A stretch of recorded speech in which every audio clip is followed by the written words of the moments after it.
ప్రొద్దుటూరు నియోజకవర్గంలో 3.5 దశాబ్దాలుగా కొనసాగుతున్న రాజకీయ ఆధిపత్యానికి రాబోయే ఎన్నికల్లో కాంగ్రెస్ పార్టీ ఆధ్వర్యంలో అడ్డుకట్ట వేస్తామని ప్రకటించారు కాంగ్రెస్ పార్టీ నియోజకవర్గ ఇన్ఛార్జ్ గొర్రె శ్రీనివాసులు.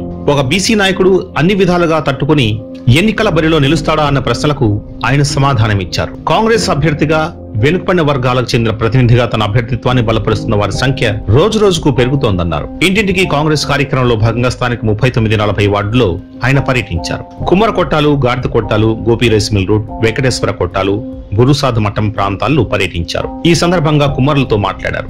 ప్రభుత్వం కుమ్మరి వృత్తి చేసుకునే వారికి కేటాయించిన కుమ్మరి మాన్యాలను కొందరు రాజకీయ నాయకులు కబ్జా చేశారని, అధికారంలోకి రాగానే అన్యాక్రాంతమైన కుమ్మరి మాన్యాలను కుమ్మరులకే దక్కేలా కృషి చేస్తానని గొర్రె శ్రీనివాస్ ఈ సందర్భంగా చెప్పారు. ఈ కార్యక్రమంలో కాంగ్రెస్ నాయకులు మైదుకూరుపల్లి రఘునాథ్ రెడ్డి, మహిళా నాయకులు మెహతాబ్, పరమేశ్, షౌకత్, బాలు, పట్టణాధ్యక్షులు నజీర్, కొత్తపల్లి జయాకర్, ఇతర మహిళా నాయకులు, కార్యకర్తలు పెద్ద ఎత్తున పాల్గొన్నారు.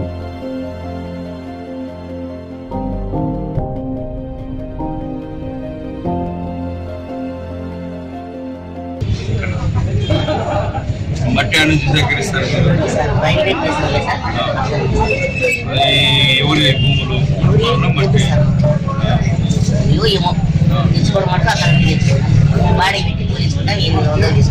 కుమ్మరి మాన్యమని దీనిల కోసమే ప్రభుత్వము సుమారుగా 47 ఎకరాల భూమిని కేటాయించింది.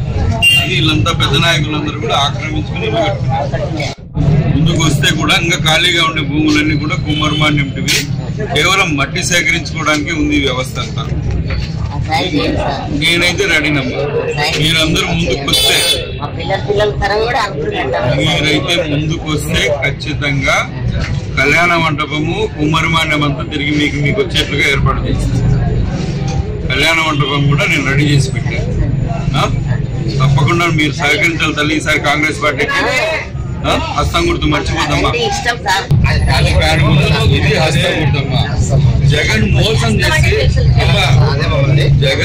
చేసి ఈ కాంగ్రెస్ ఆ కాంగ్రెస్ ఒకటే అని చెప్పి ఓట్లు ఇచ్చుకున్నాడు పోయినసారి. ఇప్పుడు అందరు కనుక్కున్నారు ఇందిరా కాంగ్రెస్ వేరు, జగన్ కాంగ్రెస్ వేరు అని చెప్పేసి కనుక్కొని ఇందిరా కాంగ్రెస్ వైపుకి జనాలు వస్తాం.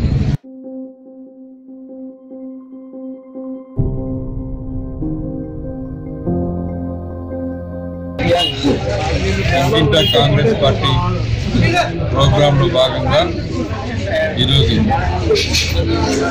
40 వార్డులైన సూపర్ బజారు, అదేవిధంగా 38, 39 వార్డులైన హనుమాన్ నగర్ ఏరియాలన్నీ కూడా కవర్ చేసే ప్రోగ్రాంలోకి వచ్చినాం. మేము ఇప్పటి వరకు జరిగిన ఇంటింటా కాంగ్రెస్ పార్టీ ప్రోగ్రాంలో మాకు పబ్లిక్ లో మంచి రేటింగ్ అయితే వచ్చింది. సామాన్యమైన ప్రజలు సైతం కాంగ్రెస్ పార్టీ రావాలా, గ్యాస్ సిలిండర్లు ఉచితంగా రావాలా, రుణమాఫీ, డాక్టర్ రుణాలు, పొదుపు లోన్లు కూడా మాఫీ కావాలని చెప్పేసి కోరుకుంటూ వచ్చినారు.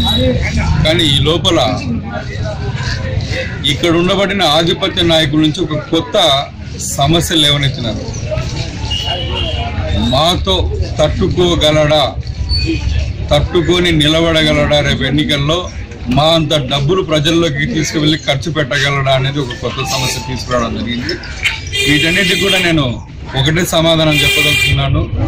ప్రొద్దుటూరు నియోజకవర్గంలో 72 సంవత్సరాలుగా ఎప్పుడు వీళ్ళ ఆధిపత్యమే 3 తరాలుగా ఉంది. డబ్బులు అన్ని రకాలుగా దుబారాగా ఖర్చు పెట్టి ప్రజలను ఓట్లు కొనుక్కునేకి వీళ్ళే బలవంతంగా ప్రజలను అలవాటు చేయించినారనే ఒకనొక భావన ప్రజల్లో వచ్చేసింది. ఎప్పుడెప్పుడా వీళ్ళ వ్యవస్థను, ఆధిపత్య వ్యవస్థను కానీ, దౌర్జన్య వ్యవస్థను కానీ మేము పక్కన పెట్టి ఒక సామాన్యమైన వ్యవస్థతో, సమన్వయంతో సమాజంలో సమానంగా అందరూ కూడా బ్రతికే వ్యవస్థ కోసం ఎదురు చూస్తూ ఉన్నాము. ఈనాడు మీరు వచ్చినారు, మిమ్మల్ని నిలబెట్టుకుని మేము గెలుస్తామని చెప్పేసి అందరూ కూడా నేను గెలుస్తానని చెప్పడంలో ప్రజలు మేము గెలుస్తామని చెప్పేసి భరోసాగా చెప్తా ఉన్నారు. నా గెలిపే ప్రజల గెలుపుగా వాళ్ళు భావిస్తూ ఉన్నారు. డబ్బుల విషయంలో కూడా మీరు అట్లా కంటిన్యూగా కొనసాగండి. నోటు ఇస్తాము, ఓటు వేస్తాము, మేము మీకు ఎక్కడే కానీ లోటు లేకుండా మేము నిలబడి పనిచేస్తామని చెప్పి చెప్తా ఉన్నారు. వాళ్ళ భరోసానే నాకు కొత్త ఆత్మస్థైర్యాన్ని తీసుకొచ్చి ఇచ్చింది. అదే పద్ధతిలోనే నేను రేపు రానున్న ఎన్నికల్లో ఖచ్చితంగా ఈ ఆధిపత్య నాయకులకు తగిన గుణపాఠం చెప్పడమే కాకుండా ఇంకెప్పుడే కానీ జీవితంలో డబ్బుతోనే గెలుస్తామనే ఒక భావం కూడా వాళ్ళ మనసులోంచి తీసేయవలసిన పరిస్థితులు కూడా తీసుకొస్తానని చెప్పేసి ఈ సందర్భంగా తెలియజేస్తాం.